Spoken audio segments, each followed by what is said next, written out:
જય દ્વારકાધીશ દોસ્તો, તમારું હાર્દિક સ્વાગત છે આજના આપણા નવા વિડીયોમાં। તો મિત્રો, આપણે કેટલાય દિવસથી પ્લાન બનાવતા હતા કે વૃંદાવન જવું છે અને આજે ફાઇનલી દ્વારકાધીશની કૃપાથી આપણે વૃંદાવન આવી ગયા છીએ। તો મિત્રો, આપણી ચેનલમાં જો નવા હોય તો ચેનલને લાઇક કરજો, શેર કરજો અને સબસ્ક્રાઈબ કરવાનું ભૂલતા નહીં।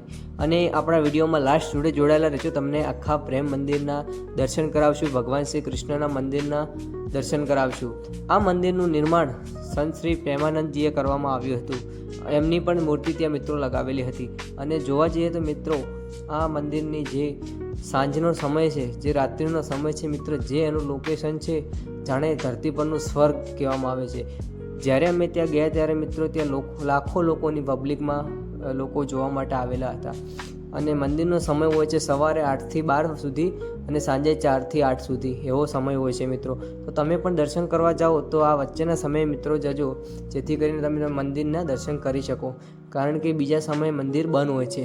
અને મિત્રો, જોવા જઈએ ત્યાં ચારે બાજુ જ્યાં ગાર્ડન છે, બગીચો છે, ત્યાં ભગવાન શ્રી કૃષ્ણની અને રાધારાણીની મૂર્તિઓ છે।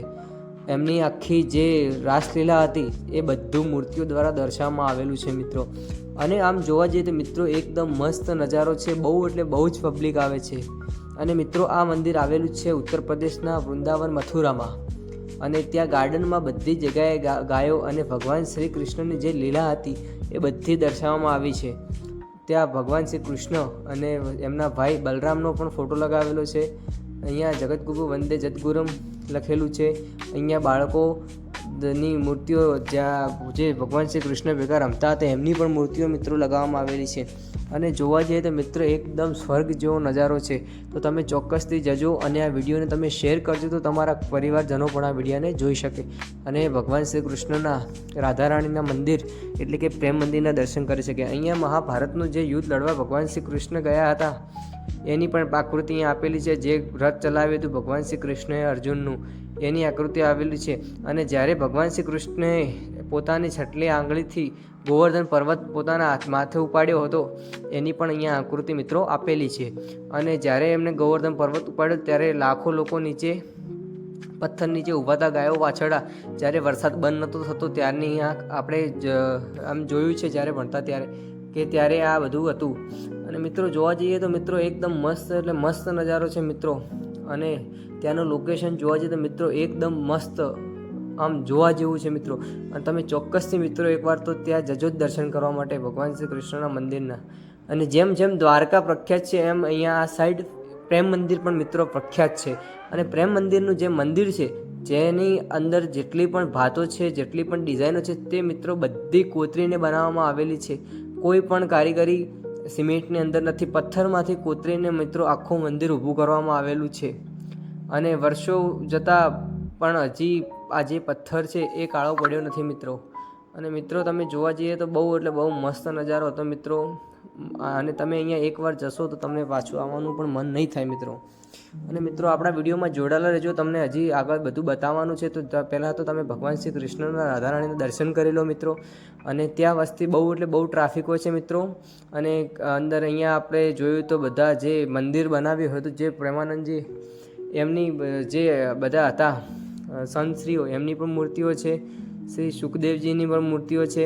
અને અહીંયા આમના ખાસ મિત્ર સુદામાની પણ મૂર્તિઓ મિત્રો લાગેલી છે।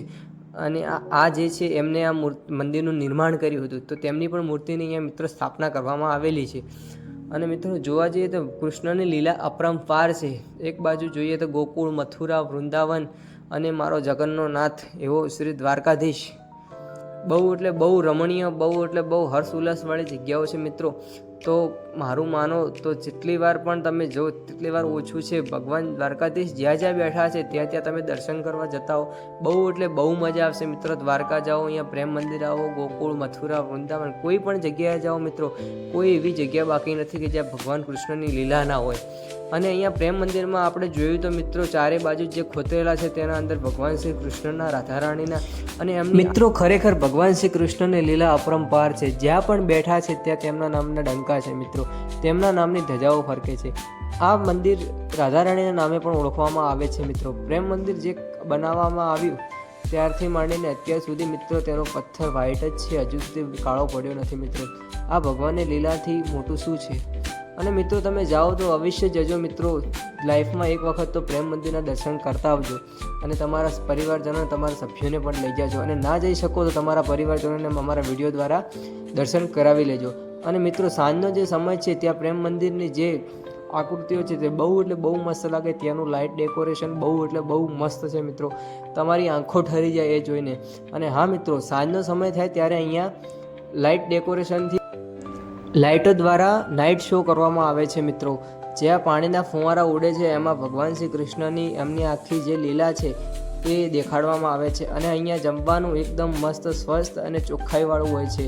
અને ત્યાંનો નાઇટ શો જોવાની મિત્રો મજા જ કંઈક અલગ છે. અને તમે જાઓ તો નાઇટ શો જોવા પાક્કું ફાઇનલ જજો મિત્રો. અને મિત્રો જોવા જઈએ તો અહીંયા વસ્તી તો આમ બહુ એટલે બહુ લાખોની ભીડમાં પબ્લિક આપતી હોય છે ભગવાનના દર્શન કરવા માટે. આ પ્રેમ મંદિર એટલું છે રમણીય, એટલું છે દર્શનીય કે મિત્રો અહીંયા જયા વગર આપણું મનડું માનતું જ નથી.